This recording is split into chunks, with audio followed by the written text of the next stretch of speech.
absolute being ang existent nila into two, which is light and dark. Ang mga emissaries na katulad kay Ashbourne ay napapabilang sa light. Then the other side naman ay mga sovereign or ang currently na tinatawag natin na mga monarch. Sila naman ang nagmimistulang destroyer or kalaban ng mga emissaries.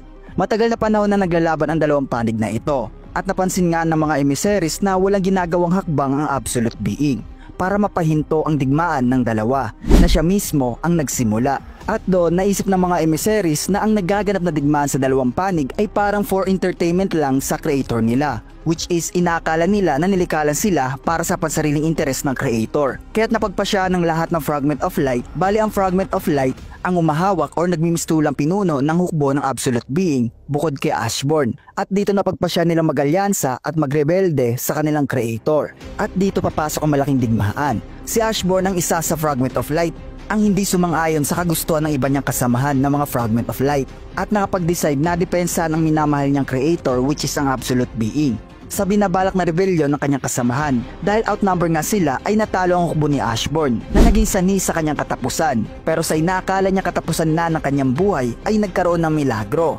Narealize nga ni Ashbourne na mayroong tinagong absolute being na itinakapangyarihan sa kanyang katawan at ito ang naging dahilan ng muli niyang pagkabuhay mula sa kamatayan. Nagawa nga ni Ashbourne matanggal ang lahat ng sibat na nakatusok sa kanyang katawan at muling buhayin ang ibang emissaries na namatay sa digmaan. Dahil nakapag-decide siya na gamitin ang kapangyarihan na pinagkaloob ng absolute being sa kanya bilang King of the Dead ay ililigtas niya ang kanyang creator. Pero sa pagpunta ni Ashbourne upang iligtas ang absolute being sa palasyo ay nagawa na pala ng ibang fragment of light tapusin ang buhay ng kanilang creator na naging dahilan ng matinding galit ni Ashbourne.